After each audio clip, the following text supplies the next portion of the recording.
Olá amigos do canal Toy História, tudo bem com vocês? Eu sou o Varão e vamos dar sequência sobre a Inquisição Protestante na Europa. Hoje vamos para a Alemanha nos inícios da Idade Moderna, depois da Reforma Protestante. Como já vimos em vídeos anteriores, a Reforma Protestante trouxe consequências que interferiram diretamente na estrutura política, econômica e religiosa dos europeus. Em Zurique, na Alemanha, um grupo de cristãos ficou conhecidos como anabatistas.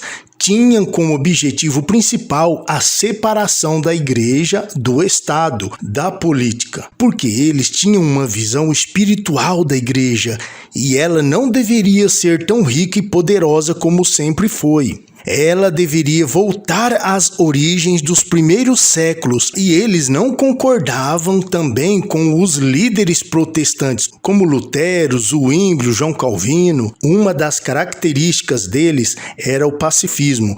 Eles não queriam se meter em guerras e justamente naquele período em que os estados na Europa estavam em formação e guerrear era o que eles mais faziam. Os anabatistas pregavam também a igualdade entre as pessoas, entre os cristãos.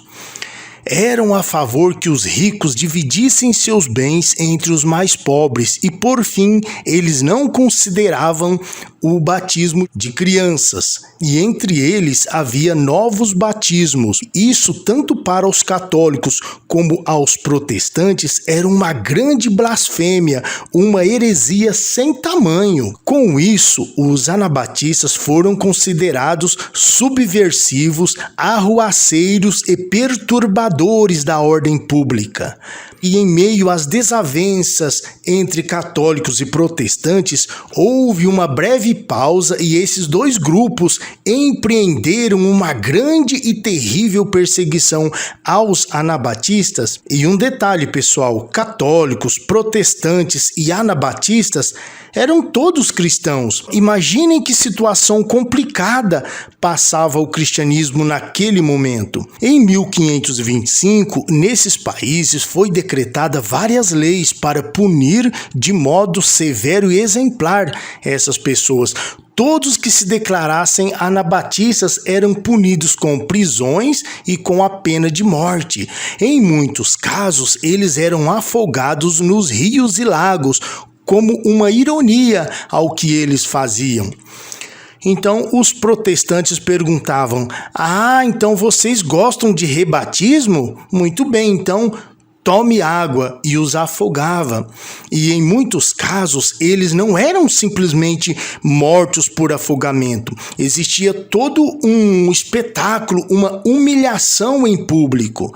Eles eram colocados em uma espécie de cesto de metal e eram postos ali dentro da água, e quando estavam com os olhos arregalados por falta de oxigênio, eram içados, trazidos de volta à superfície, e assim se repetia esse castigo por várias horas, até que a pessoa não aguentava mais de exaustão e por falta de ar mesmo, e se entregava à morte naquele momento. E isso era com adultos, idosos e crianças. E um dado interessante era o destino dos bens dos anabatistas. Suas riquezas e suas posses ficavam com o Estado, com o rei. E num segundo momento, parte deste montante era destinado para a causa dos líderes protestantes.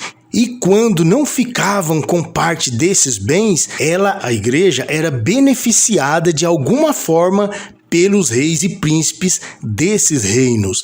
Em 1528, Carlos V do Sacro Império decretou a extinção de todos os anabatistas da Europa. Estima-se que o número de mortos por protestantes foi maior do que o de cristãos nos 3 primeiros séculos pelos romanos. É claro que num segundo momento houve um pequeno grupo de anabatistas que, vendo que iam ser aniquilados completamente, acabaram pegando em armas e tentaram resistir em uma ou duas pequenas cidades. E por fim não foram totalmente aniquilados, porque os poucos que restaram ficaram no ostracismo ou imigraram para alguns países para serem agricultores e viveram no anonimato.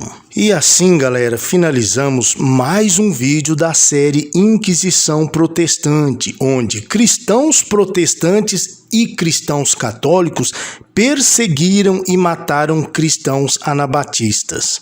Foram vários anos de terror, tempos difíceis para o cristianismo. Então, se vocês gostaram deste conteúdo, deixem o like, se inscrevam no Toy História, beleza? E eu já convido vocês para o próximo vídeo aqui do canal. Como sempre, o meu muito obrigado.